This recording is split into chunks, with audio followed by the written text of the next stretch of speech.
చెప్పాడు. ఎన్ని సూచనలు చెప్పినా యోధ అలాగే ఉన్నాడు, కానీ వంచకుడుగా మారిపోయాడు. కానీ నేను ప్రభుని అప్పగించడానికి ఆలోచిస్తున్నాను అని దిద్దుకొని సరి చేసుకోలేకపోయాడు. ఇదే వంచన.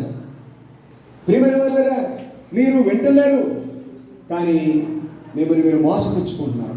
వినడం వల్ల ఉపయోగం లేకుండా, వాక్య ప్రకారం ప్రవర్తించకుండా మోసపోతున్నారు.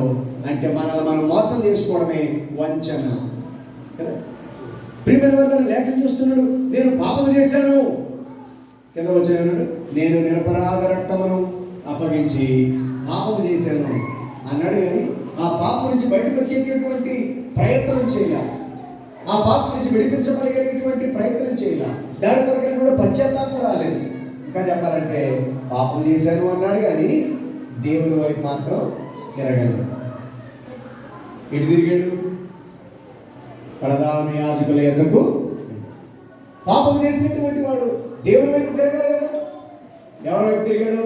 ప్రధాన యాజకుల వైపు తిరిగాడు. ఇది నిజమైనటువంటి పశ్చాత్తాపం కాదు. నిజంగా అతను తన హృదయాన్ని మార్చుకున్న వాడైతే పాప క్షమాపణ కొరకు ప్రభు దగ్గరికి రావాలి. కానీ అతడు ప్రభు దగ్గరికి రాలా. రెండవ మనం ఆలోచన చేస్తున్నప్పుడు సమయం మరి వృధా చేసుకుని ఏదో లౌకికంగా ఏడ్చాడు, కానీ పాపం చేశాను అన్నాడు, కానీ పశ్చాత్తాపడ్డాడు అన్నాడు, కానీ అది నిజంగా మారు మనసు కలిగినటువంటి పశ్చాత్తాపము కాదు.